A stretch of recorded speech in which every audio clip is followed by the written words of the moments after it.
خب الان دومی هم بچه ها همینه. گفته حالا این دفعه ب منهای آ رو در بیار، یعنی عضوهایی که در ب هست در آ نیست. خب نگاه کن چی تو ب میبینی که تو آ نیست. الان در واقع فقط عدد 5 هستش که تو ب هست ولی تو آ نیست. یا به عبارتی مشترک ها رو خط میزنید هرچی تو ب موند. پس بنابراین 2 4 و 5 منهای 1 و 2 1 و 2 و 4 که بکنیم جواب ب منهای آی ما فقط میشه 5. خب حالا میخوایم به اشتراک آ پریم در بیاریم. اول آ پریم رو در میاریم. آ پریم چی بود؟ گفتیم که از یو آ رو بر میداریم هر چی مون.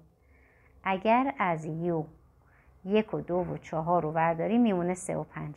پس بنابراین از یو آ رو ور میداریم میمونه آ پریم. حالا به اشتراک آ پریم میخوایم آ پریم رو با ب مشترکاش رو ببینیم چی میشه. خوب دقت کنید. آ پریم با ب 2 و 4 و 5، آ پریم ما 3 و 5، پس مشترکاش فقط میشه 5.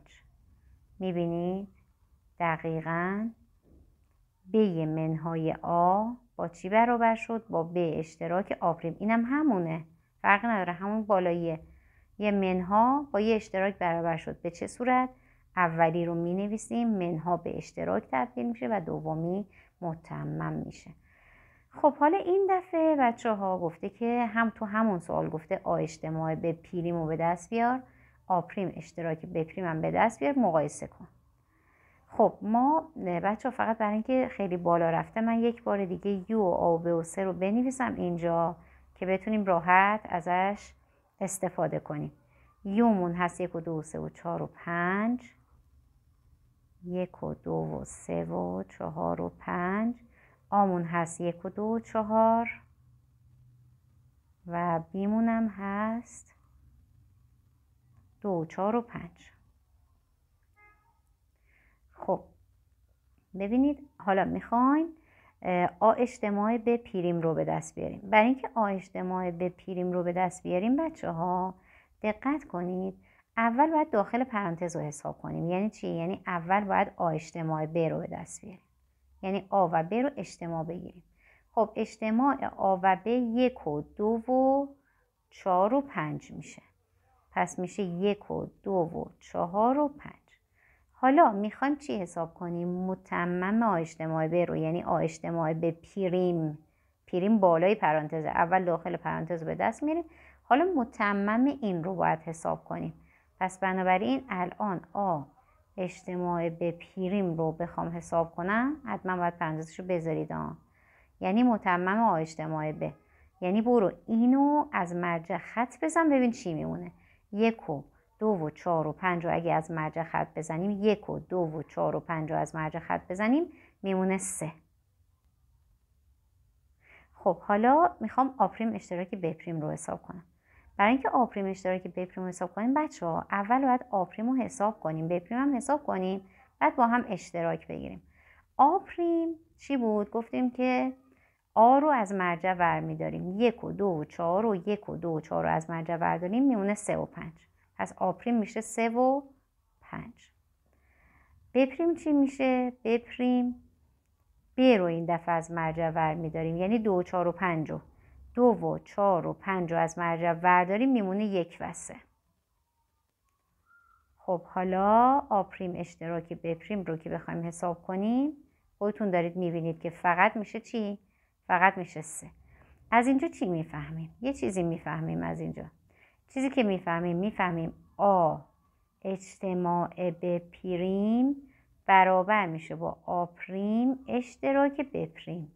به این میگن قانون دمورگان. خیلی هم مهمه قانون دمورگان. حالا قانون دمورگان هم چجوری حفظ کنیم؟ نگاه کنید.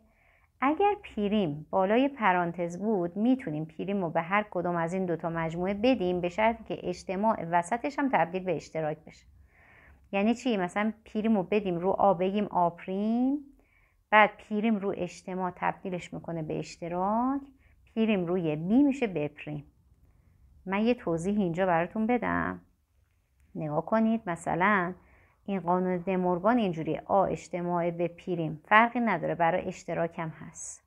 آ اشتراک ب پریم پریم بالای پرانتز رو میتونیم تاثیر بدیم. یعنی چی؟ یعنی آ بشه آ پریم، اجتماع بشه اشتراک، ب هم بشه ب پریم. نه با هم برابرن، یعنی حساب کنی با هم برابرن و فرقی نداره.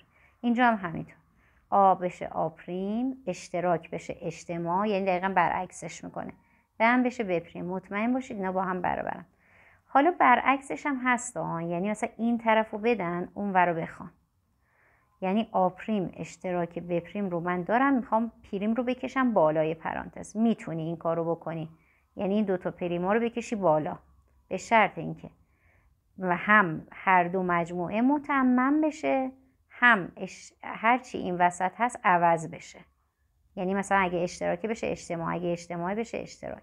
نگاه کن، مثلا آ پریم داریم اجتماع ب پریم، میخوایم این پریمو بکشیم بالا، به شرط اینکه اجتماع بشه اشتراک، اون دوتا هم دیگه پریم نداشته باشن، یعنی پریمشون رو بکشیم بالا.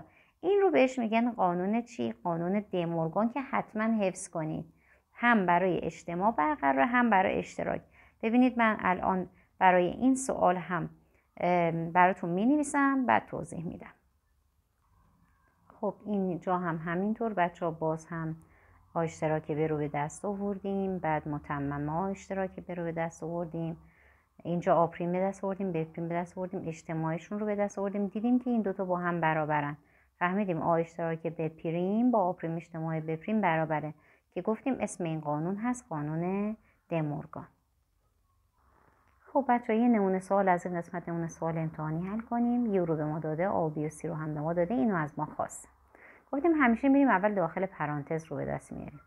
خب یه وقت اینو با بازه ها قاطی نکنید، اینا مجموعه ان، بازه نیستن. یه وقت نید رو محور بکشید، نیازی نیست. ما اول داخل پرانتز که بخوایم به دست بیاریم، قبلش باید ب پریم رو در بیاریم، داخل پرانتز رو در بیاریم، بعد س پریم هم در بیاریم، جوابا رو از هم منها کنیم. پس ببین دو تا چیز رو اول باید در بیاریم، یکی ب پریم باید در بیاریم. خب ب پریم چجوری بود؟ گفتیم ب رو از مرجع ور میداریم، ب 2 و 3 رو داره، 2 و 3 رو از مرجع ور داریم، میمونه 1 و 4 و 5. پس بنابراین ب پریم ما میشه 1 و 4 و 5. خب حالا داخل پرانتز رو حساب میکنیم. یعنی چی؟ یعنی آ اجتماع ب پریم رو حساب میکنیم. آ اجتماع ب پریم یعنی آ و ب پریم رو اجتماع بگیر. نگاه کن، آ 1 و 2، ب پریم هم 1 و 4 و 5، پس میشه 1 و 2 و 4 و 5 اجتماع دیگه، یعنی همش رو با هم دیگه میریزیم توی یک مجموعه، 1 و 2 و 4 و 5. خب اینو به دست آوردیم، یعنی کامل این پرانتز به دست اومد. بعد حالا س پریم رو هم به دست بیاریم. س پریم هم به این صورت میشه که 3 رو از مجموعه مرجع ور داریم. بچه ها نگاه کنید، 3 و 4 و 5، 3 و 4 و 5 رو برداریم میمونه 1 و 2. پس بنابراین س پریم هم میشه 1 و 2. حالا جواب این و جواب این رو باید از هم کم کنیم دیگه، چون جواب این شد این، جواب این هم شد این دوتا رو باید از هم کم کنیم. یعنی آ اجتماع ب پریم رو باید منهای س پریم کنیم. خب آ اجتماع ب پریممون شد 1 و 2 و 4 و 5، س پریممون هم شد 1 و 2 که از جواب منهاش مشترک ها رو که خط بزنیم از مجموعه اول میمونه 4 و 5 و جواب به دست میاد. اما برای دومی هم همینطور. ببین برای دومی حالا دقت کنید، اول باید داخل پرانتز رو در بیاریم دیگه، پس به اشتراک س پریم رو باید در بیاریم، منتها قبلش باید س پریم رو در بیاریم. حالا یه کارم میتونید بکنید، میتونید این پریم بالاییه رو با دمورگان تأثیر بدید روی این که کارتون کمتر بشه. ولی معمولا بچه ها اشتباه میکنن، مثلا این دمورگان هم که تأثیر میدن مثلا قانونش رو کامل نمیرن و باعث میشه نمره این سوال به این راحتی رو دست بدن.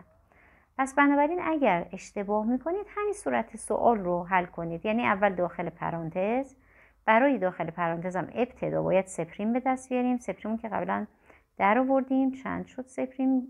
در نیاوردیم، چرا؟ 1 و 2 شد. س پریم رو در آوردیم قبلا. حالا باید به اشتراک س پریم رو در بیاریم، ببینیم مشترکای ب و س پریم چیان. خب بریم ب رو نگاه کنیم، س پریم هم نگاه کنیم، ببینیم مشترکاشون چیان. ببین ب 2 و 3 داره، س پریم 1 و 2 داره، مشترکشون میشه 2. پس به اشتراک س پریم هم میشه 2. حالا چیکار کنیم؟ حالا ببین این داخل کامل حساب کردیم، حالا متمم اینو باید در بیاریم، یعنی اینو باید متممش کنیم که به اشتراک سه پریم رو میخوایم در بیاریم، یعنی متممش رو میخوایم به دست بیاریم.